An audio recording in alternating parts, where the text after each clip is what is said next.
A paz do Senhor.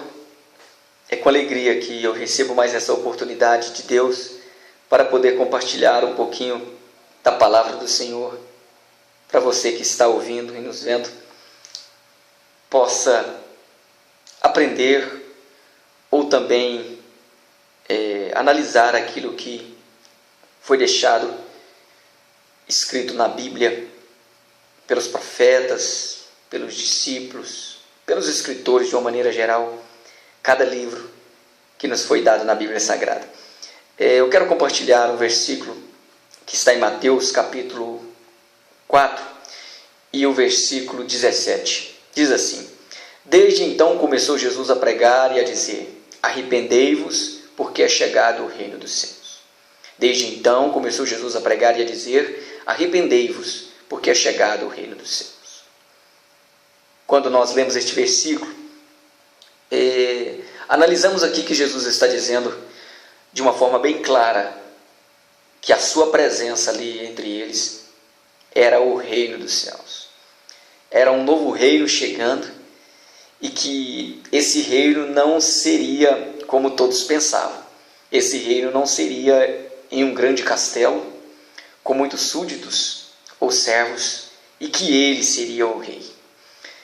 Mas Jesus estava falando de um reino dentro do coração do homem. Jesus estava falando dentro, não só dentro do coração, mas dentro da vida do homem.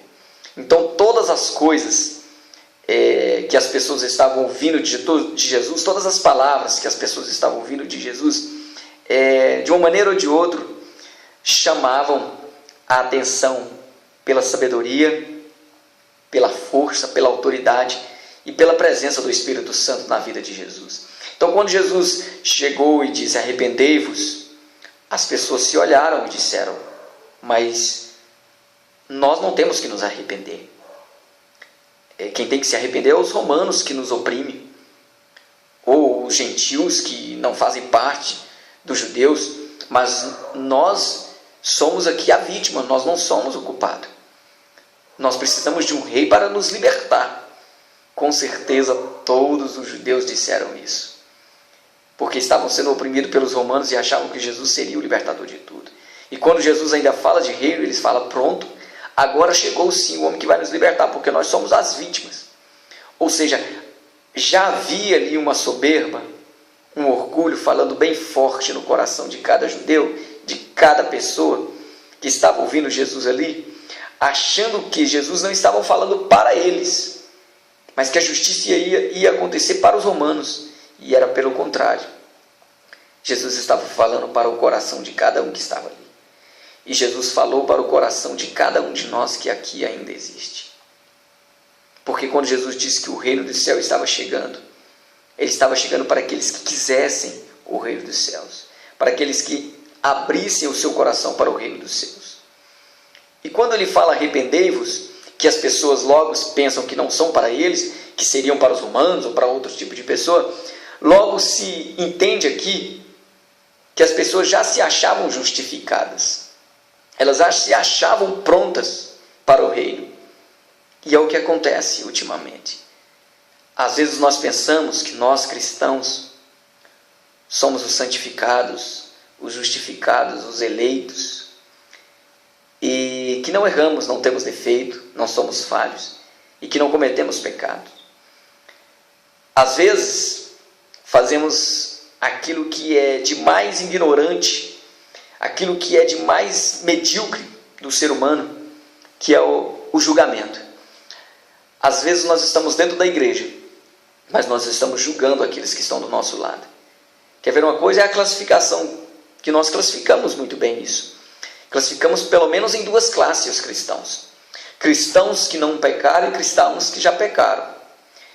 Você quer ver aquele negócio de você pensar que você nunca pecou, que nunca errou, e você olhar para aqueles que já pecaram e que já erraram e colocar eles num determinado grupo.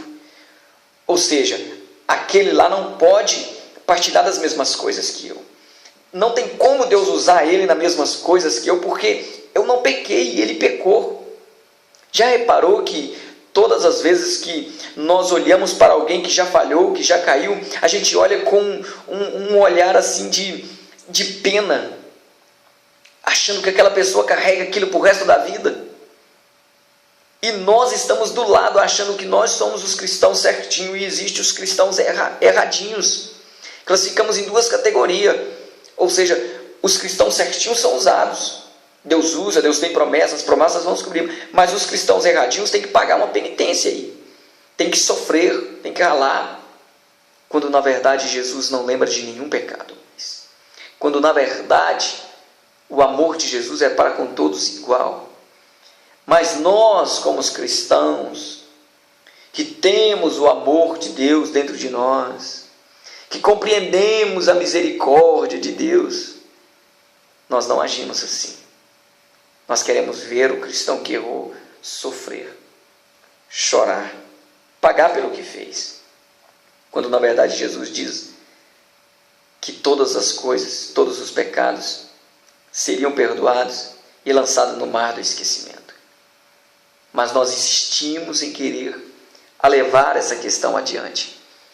Quando Jesus escolheu 12 discípulos, tinha 3 que sempre estavam mais perto de Jesus, e até na Bíblia é mais citado, que é Tiago, João e Pedro.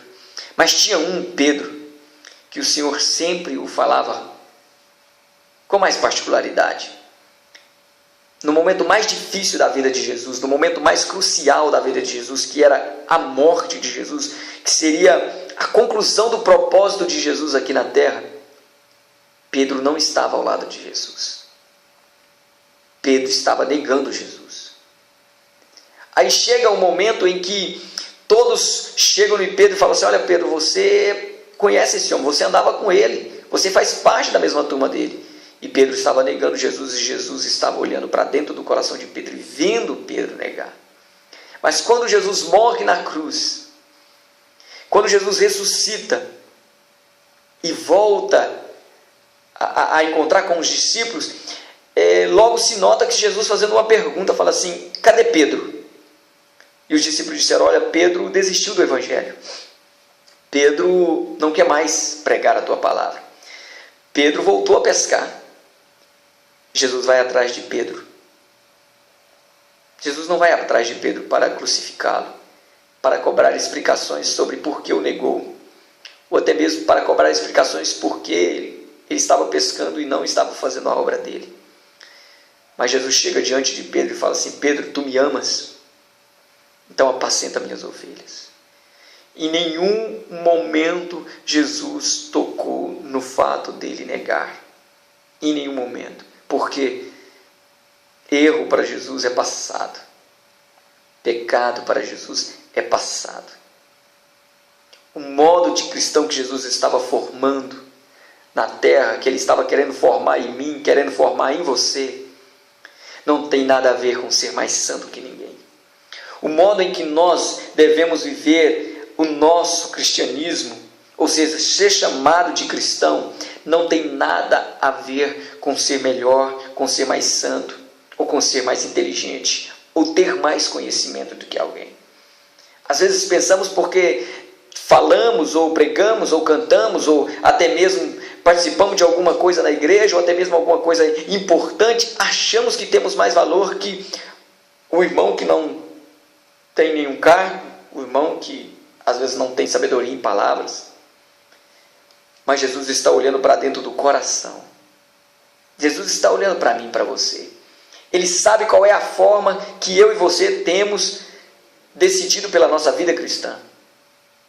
Ou é uma vida cristã cheia de julgamento, onde nós julgamos as pessoas, ou até mesmo é uma vida cristã onde nós dificultamos o ministério das pessoas, ou é uma vida cristã onde nós estamos cada vez mais murmurando sobre o que está acontecendo na igreja, sobre o que o pastor decide, ou sobre o que está acontecendo na nossa família, ou até mesmo entre os nossos amigos, ou é uma vida cristã cheia de conturbação, cheia de, não sei no fato às vezes se alguém vive isso, mas ela é cheia de problemas, cheia de dificuldade, cheia de coisas para resolver. Ou nós decidimos viver uma vida cristã cheia de paz, ou decidimos viver uma vida cristã onde Jesus está no controle, onde nós não nos preocupamos com a vida alheia, onde nós deixamos que Jesus tome conta.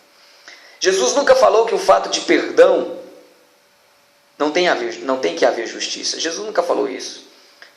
Mas o fato de você amar o seu irmão, o fato de você decidir que você ama o teu irmão, é o simples fato de você nunca achar que é melhor que ele. É porque nós decidimos assim, achamos que o fato de sermos cristãos somos melhores do que dos que não são cristãos. Às vezes o fato de que nós somos cristãos, somos até melhores daqueles que são cristãos e que já pecaram. Fazemos essa discriminação, onde Jesus está olhando para nós e dizendo: meu Deus, parece que não valeu nada a pena eu morrer na cruz por ele ou por ela, porque ele não entendeu o propósito até hoje da morte na cruz do Calvário, que é um amor incondicional, que era para ele seguir este exemplo de amor, de pacificação. E aí está a pacificação. Às vezes pensamos que quando Jesus diz bem-aventurados os pacificadores, porque eles serão chamados filhos de Deus, em Mateus capítulo 5, nas bem-aventuranças ele diz isso: bem-aventurados os pacificadores, porque eles serão chamados filhos de Deus. E a gente pensa que a palavra pacificar significa calar-se, omitir-se, abaixar a cabeça. E é pelo contrário. A palavra pacificação, quem traz pacificação é trazer a justiça à tona, é trazer a verdade, é ser justo, é ser justo, é buscar a verdade sempre. Não é se contentar pelo que o mundo diz, pelo que as pessoas dizem, não. É pelo que a palavra de Deus diz. Esse é o verdadeiro pacificador, que não aceita injustiça. Que não aceita injustiça. E se você não aceita injustiça contra o teu irmão, contra a tua irmã, contra o teu pastor, qualquer que seja a pessoa, você é um pacificador. Mas aquele que traz a justiça, que não olha para fulano A, fulano B, se é mais amigo, se é menos amigo, se tem mais dinheiro, se tem menos dinheiro, não. É aquele que decide ser pacificador, ou seja, traz a justiça independente da circunstância.